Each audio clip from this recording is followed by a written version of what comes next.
না গরু আমি নিমু, আপনারা কইছি না গরু আমি নিমু। আরে ভাই থামেন। এই যে দেখছেন টাকা, নগদ টাকা দিমু, নগদ গরু লয়ে যাবো, বুঝছেন না ব্যাপারটা? ওই শোন, আলম ব্যাপারে গরুটা কিন্তু এবার আমি কই নিচ্ছি, ওস্তাদ বুঝছস? কেমনে নেবেন? এইদিকে তো চেয়ারম্যানও আছে। আরে না দিস ওস্তাদ এই নিব। এই খারা, আলম মিয়ার গরুটা এবার আমি নিমু, কোনো সন্দেহ আছে? পারলে কেউ ঠেকা।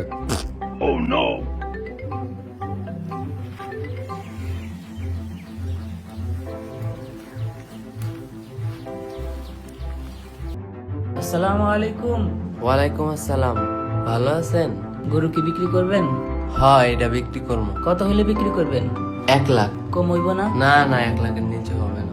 এইবার কমে দেওয়া যাবে না, এইবার 1 লাখের নিচে দিতে পারবো না, আগের বার অনেক লস খাই। আল্লাহ রাস্তায় দিমু, কম বেশি করে রাখেন। আপনার এবার কম হইব না, এটার পিছে আমার 1 লাখের বেশি খরচ গেছে। এই তুমি আলম ব্যাপারে বলা না, হ্যাঁ ভাই। গরু এবার কত দাম রাখতেছো? 1 লাখ। 1 লাখ? আমি তো দামাদামি করছি, আপনি এসে আবার দামাদামি করতেছেন কেন? দূর বেটা, ভাগ। আমি তো দামাদামি করছি, আপনি এসে আবার দামাদামি করতেছেন কেন?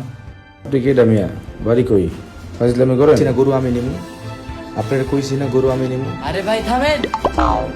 এই যে দেখছেন টাকা, নগদ টাকা দিমু, নগদ গরু লয়ে যাবো, বুঝছেন না ব্যাপারটা?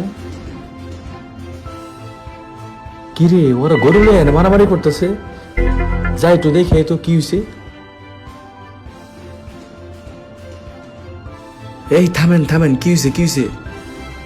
আরে ভাই দেখেন, আমি এর সাথে গরু দামাদামি করছি, কিন্তু এই মাঝখানে এসে পেঁচড়া দিতেছে, বেশি টাকা দিয়ে গরু নিব। এটা কি ঠিক? তোমরা যা করতেছো এগুলা ঠিক না।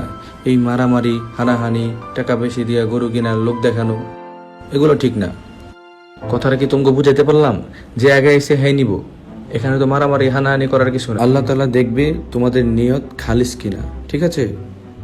এই যে আমরা কুরবানি করতেছি, রক্ত মাংস কিছুই আল্লাহর কাছে পৌঁছাবে না। সবচেয়ে বড় জিনিস হচ্ছে নিয়ত। দূর মিয়া, গরুই কিনবো না, এলো। নিয়তটা অবশ্যই খালিস রাখতে হবে। তাইলে আমি গরু নিয়ে আনি মনে। ভালো থাকেন। ঠিক আছে ভাই, তাহলে আসি। আল্লাহ হাফেজ।